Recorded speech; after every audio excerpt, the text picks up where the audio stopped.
All right, in the face of escalating prices across the board, we thought we'd bring in a certified financial planner to speak to us and perhaps give us some tips on what we can do.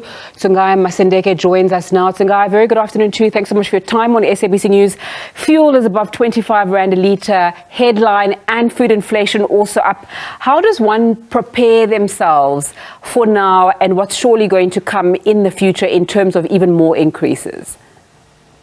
Good afternoon, Zinga. Good afternoon to your wonderful viewers. So I think the first thing I can say is fill up your tank tonight. That is the best preparation you can actually give yourself. Go to the fuel station closest to you and fill up, all right? But having said that, I think there are quite a number of things that our consumers can actually look out for in terms of managing their current expenses. One of them would be to check whether or not you can actually get a more competitive short-term insurance policy or benefits from your current provider or from other providers as well. So check on your short-term insurance, check on your medical aid. Can you actually downgrade to a premium that is much more affordable without compromising in terms of the benefits that you'll get? Check on things like your long-term insurance.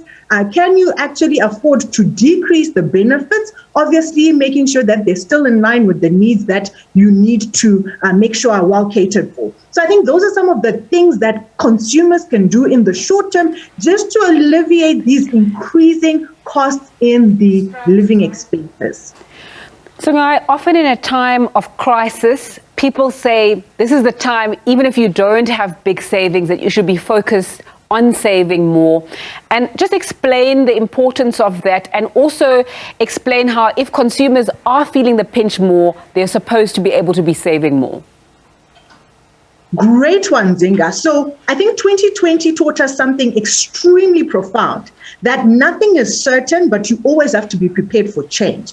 So you're right. As much as the cost of living is increasing, it's an opportunity for you to actually save more. So saving doesn't necessarily mean being in a position to actually put in additional money into an investment or a savings vehicle. It also means making your current budget as lean as possible. And as I alluded earlier in the conversation, key things you can look at are short-term insurance, your long-term insurance, as well as your medical aid.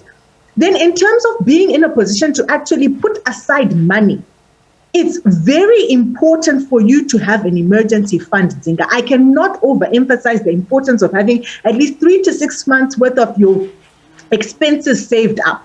Because in an economy like we have right now, the possibility of retrenchment actually increases. But if you can safeguard yourself from that income volatility by having an appropriate emergency fund, you can actually increase your chances of surviving retrenchment, a reduction in income, which is what a lot of people have been facing in the last 12 to 24 months. So it is important to save. It's not just about putting money aside, but it's also about saving on your current expenses, making your budget as lean as possible. Mm-hmm.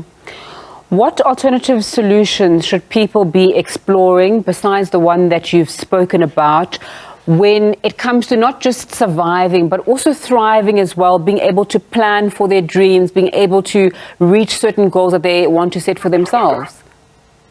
So a critical thing for me, which I've been punting for the last 3 years, is make sure you've got multiple streams of income.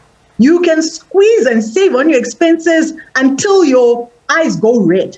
But if there's a solution that is sustainable, even into the long run, despite the changes that happen in terms of living expenses, it would definitely be having multiple streams of income. So try and find that side hustle.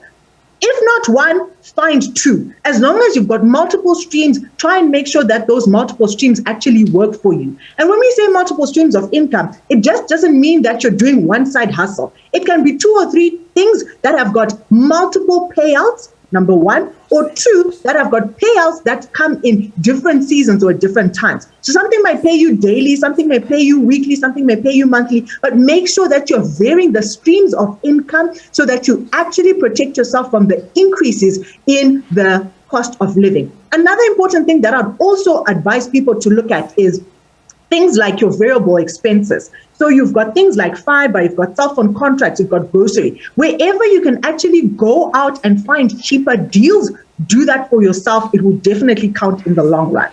Tsunga, when you're speaking about multiple income streams and making more money, what also tends to happen during times of crisis or when people are constrained is that scammers flourish. So the people who are telling you online, join my Forex thing, you'll make X amount of rands a week. How do people also make sure that they're aware that the things that they are going into are not going to actually end up being a disadvantage to them?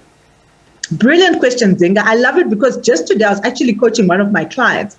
And if there's a principle that we've learned over time from investments is that, number one, the higher the risk you take, yes, the higher return you should expect, but you should also be prepared to save for a longer period of time. This is a principle in Zinga, hundreds and hundreds of years of this principle applying. So if someone then offers you to give you a high return in a short space of time, that is a contravention to the principle in terms of investment returns. And that should be an alarm bell that makes you think twice, is this the right thing to do? Another thing that people need to be very conscientious about is Ponzi schemes. What they do is they use other people's money to finance the returns they promise you. As long as you're being asked to put in an amount of money to register, then again, loud bells for me. If you're being told to recruit individuals, again, loud ringing bells for me. So those are some of the key principles I'd say people need to look out for. If it seems too good to be true, run with your money. You'll thank me later. So, Guy, how long do you think we can expect to be in a situation like this? We're seeing rising food prices, rising fuel prices, and that's also going to have a knock-on effect on the cost of living increasing. And how much room do we still have to maneuver? So I think that's very subjective, Nzinga, and it will be dependent on a person's disposable income. Disposable income being what's left over of your net income after incorporating all the living expenses. So for some person, their disposable income is shrinking to the point where now they've got very little left. And for some other individuals, they still have a comfortable margin of safety.